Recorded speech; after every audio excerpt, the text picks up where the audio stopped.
তারপরে বুবু আসতে চাই মাঝে মাঝে, কথা কয় না? বুবু আসতে চাই না?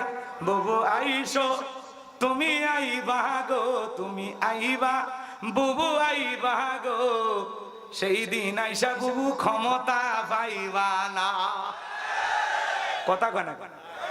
বুবু আইবা তুমি আইবা গো, সেই দিন আইয়া বুবু ক্ষমতা পাইবা না।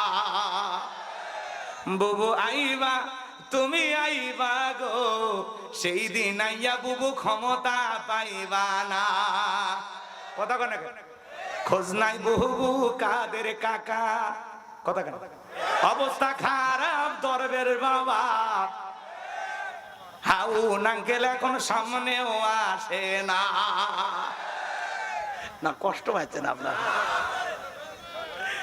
আরে বুবু বুবু আসতে চাই, চট করে ঢুকবে, আসে। কথা কন না খা, বুবু আসবে, আমরা খুশি হব নাকি কন? যে বুবুর আসা দরকার, অভিমান করে চলে গেছে, পাগলিটার কতদিন ধরে খবর নাই। কথা কন ঠিক কি না? রাগ করতেছেন আপনারা? খোঁজ নাই বুবু কাদের কাকার, অবস্থা খারাপ দরবেশ বাবার, হাউন আঙ্কেল এখন সামনেও আসে না। নেতা কর্মী সব জেলের ভিতর, আমি আসি ডরের ওপর, কখন জানি আসে গ্রেপ্তারি পরোয়ানা। বুবু আইবা তুমি আইবা গো, সেই দিন আইয়া বুবু ক্ষমতা পাইবা না। কি রাগ করছেন আপনারা? করেন তাতে সমস্যাটা কি? আমার ভাইয়েরা গভীর মনোযোগ দিয়ে শুনবেন।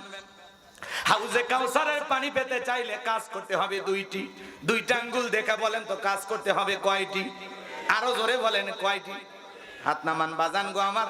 আল্লাহ তাআলা সেটা 2 নাম্বার আয়াতে জানায় দিলেন, ফাসাল্লিলি রাব্বিকা ওয়ানহার। বলেন ফাসাল্লিলি রাব্বিকা ওয়ানহার।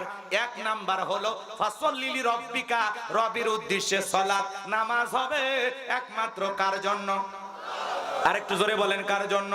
কুল ইন্না সালাতি ওয়া নুসুকি ওয়া মাহইয়ায়া ওয়া মামাতি লিল্লাহি রাব্বিল আলামিন।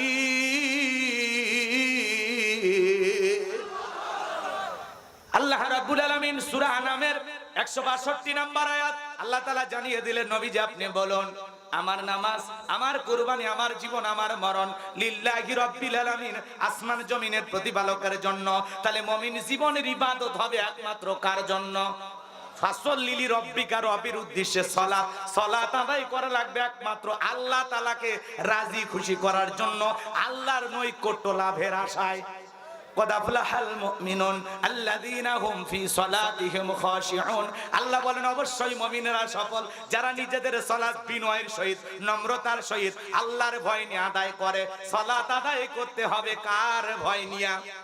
আপনি আমি যখন সালাতে দাঁড়িয়ে যাব, অন্তরের ভিতরে সুচিন্তা, দুশ্চিন্তা, বিবির কথা, সংসারের কথা, ব্যবসা বাণিজ্যের কথা, দুনিয়াবি সব চিন্তা ভাবনা মসজিদের বাইরে রেখে একমাত্র আল্লাহর ভয় নিয়ে মসজিদের ভিতরে প্রবেশ করতে হবে। কথা বলেন ঠিক কি না?